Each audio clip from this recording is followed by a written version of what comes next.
So Parker has asked me to come over all the way from Australia to help him with his new Alaskan operation. So Parker, this is my daughter Tyler. Hi. She's a fourth generation prospector, knows a few things. Awesome.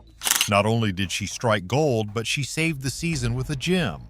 That's right, the real reason Parker Schnabel brought women like Tyler Mahoney onto his team had nothing to do with TV drama.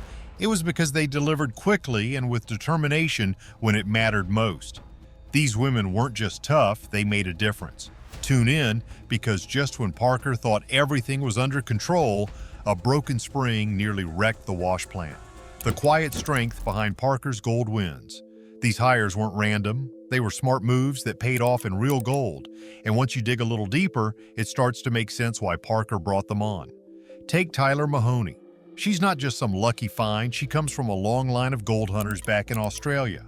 4 generations deep in the dirt. That kind of background doesn't just teach you how to use gear, it teaches you how to find the gold when others can't. She didn't show up to play around, she brought real skills, real experience, the kind you can't fake. And the real reason Parker brought her in? That's something we're not ready to talk about yet. When Parker went down to Australia, he didn't need another shovel in the dirt. He needed someone who knew the land, who understood how gold acts in that kind of terrain. That's where Tyler came in. She knew where to look, what to look for, and she had the tools to do it. Not just tools in her hands, tools in her head. That knowledge helped lead the crew straight to pay dirt.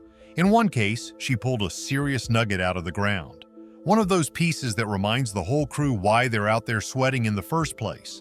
That moment wasn't luck, it was skill. It was experience. Parker saw that. He doesn't waste time on folks who can't deliver. This wasn't about having a woman on camera. It wasn't about making a point. It was about picking someone who could change the game. Parker's always been about results. He saw what Tyler brought and knew it would push the whole crew forward.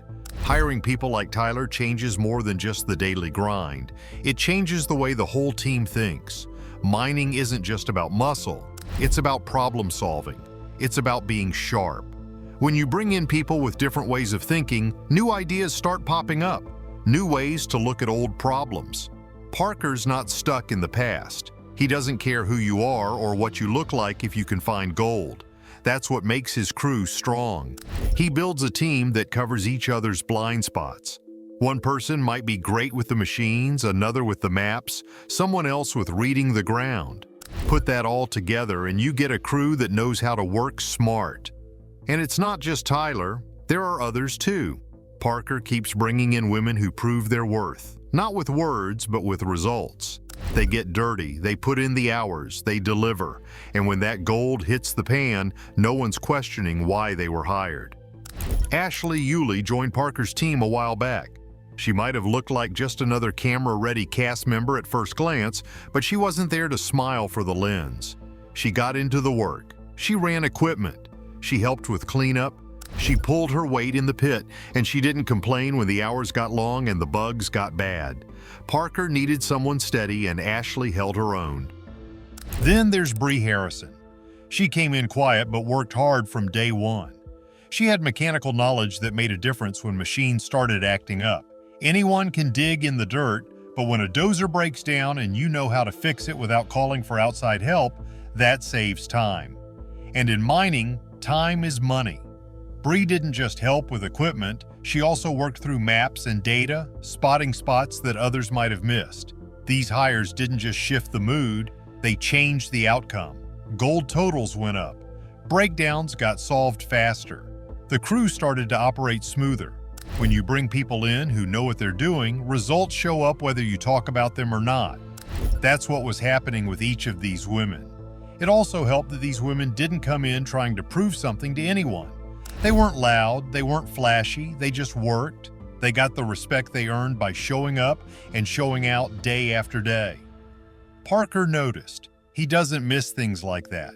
When the wash plant is humming, the sluice is full, and the mats are heavy, he knows who made it happen. Parker also made moves that weren't about personality fits. He looked at the gaps in his crew's knowledge and filled them with people who could patch those holes. He didn't build a team based on who could swing a pick the hardest. He picked based on who could think fast and solve problems. And when you're running big machines in the middle of nowhere, problems show up often. Things break, plans shift, weather turns. That's when you see who's ready and who's not. Every time one of these women jumped in to fix something, to reroute a plan, or to push through a tough dig, it changed the game. That's the thing about Parker's hiring style. It's never been about fitting into a mold. It's about results. It's about figuring out what the crew needs and then finding the right person to meet that need.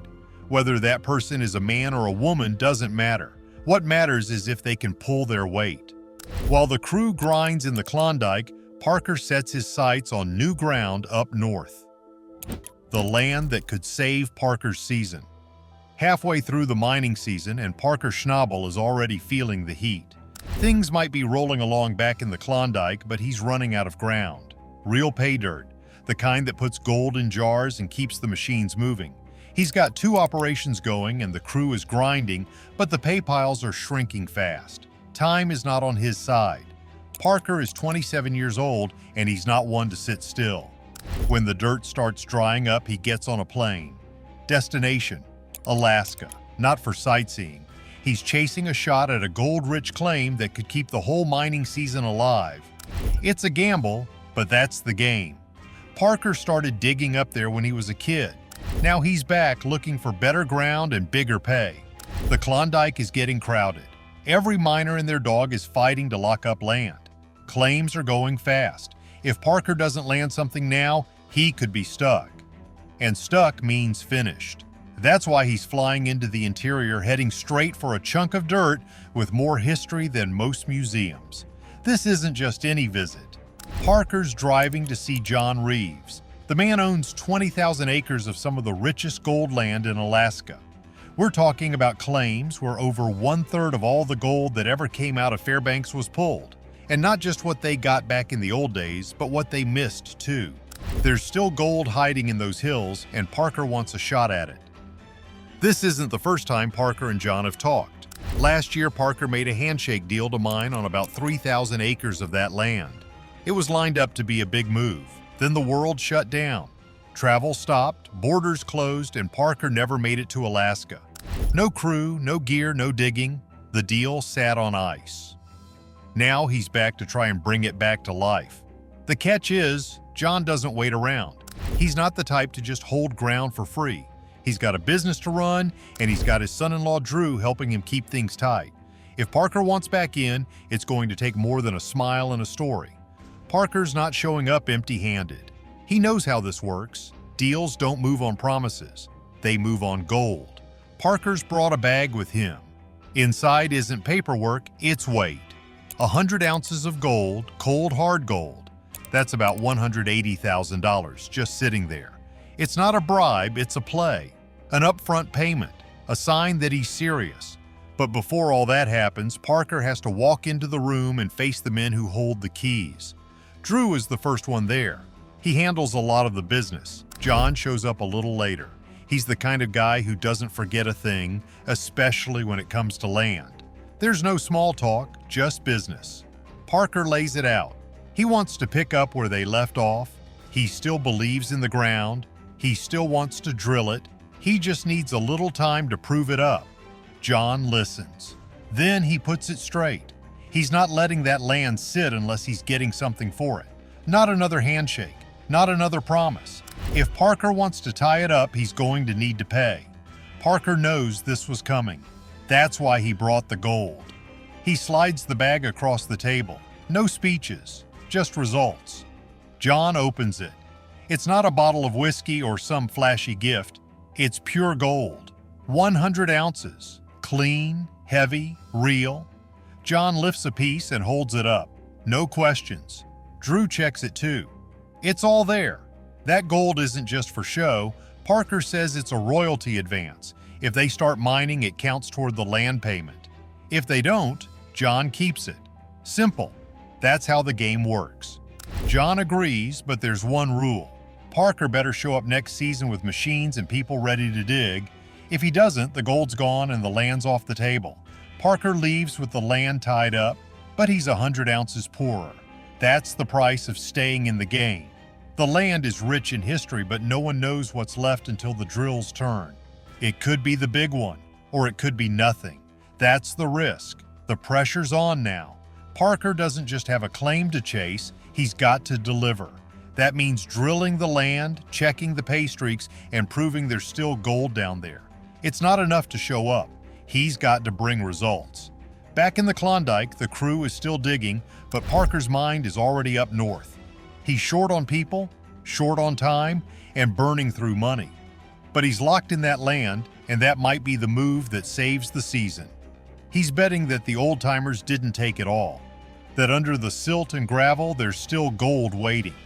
And now, with 100 ounces handed over, he's committed. No turning back. Now it's about moving fast. Drills need to spin. Equipment needs to roll in. Crews need to be hired. Parker's behind, but he knows the steps. He's done this before. Not on this scale, maybe, but he's not new to the hustle. 100 ounces of gold got him the key. Now he needs to prove it was worth it. The claim is locked in, but now it's a race against the cold to pull every ounce they can. The last gold before the ground turns to stone winter is creeping in fast and the dirt is going solid. That last gold still hiding underground? If they do not pull it now, it stays there till next year, maybe forever. Parker and the crew are scrambling to get every last bit before the ground freezes up tight. They have been digging this same stretch for 10 long years, but now the permit is running out. The paperwork says no more mining in a few months, no more digging unless they find new ground or strike a deal somewhere else. It is a strange feeling for Parker and the crew. This place has been part of their lives for a whole decade. Parker started here when he was just 16 years old. He was a kid with big plans, trying to make a name for himself in the dirt and gravel.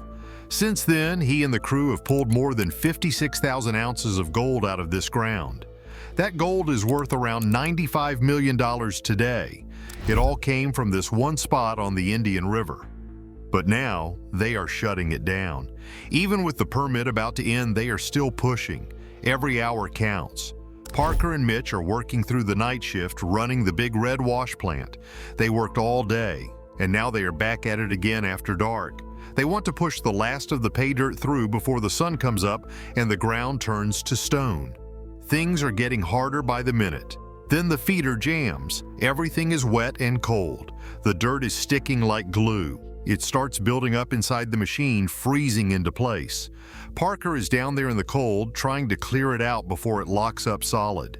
The big red wash plant is acting more like an ice chest. That wet pay dirt sticks to everything. They try to keep it moving, but it is not looking good.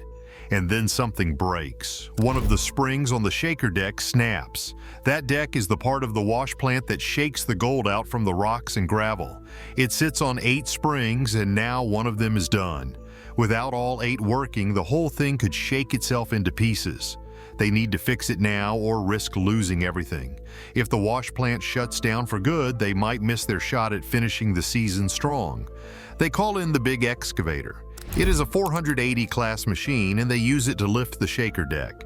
The plan is to swap out the broken spring and drop the deck back into place before the freezing cold makes everything worse.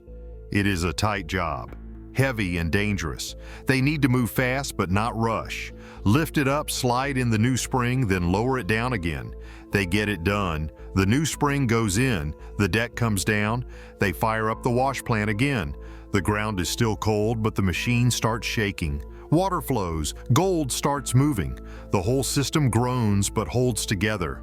They are back in business for now. The crew keeps working, feeding more dirt through the plant. It is freezing. The cold is everywhere. Tools are stiff, fingers are numb, but that gold is still coming, so they do not stop. This is the last run from the Indian River cut. Once it is gone, it is over.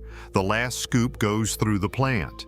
That is it, done. They weigh the gold from that final push, almost 400 ounces. That is a strong finish and gets them close to their target. But they are not done yet. There is still more dirt to run from the Panama Canal cut. That spot already gave them over 500 ounces last week, even on a short run. They fire up the plant again. More dirt, more gold. It is the final stretch. They work through the last of the pay dirt from the Panama Canal cut.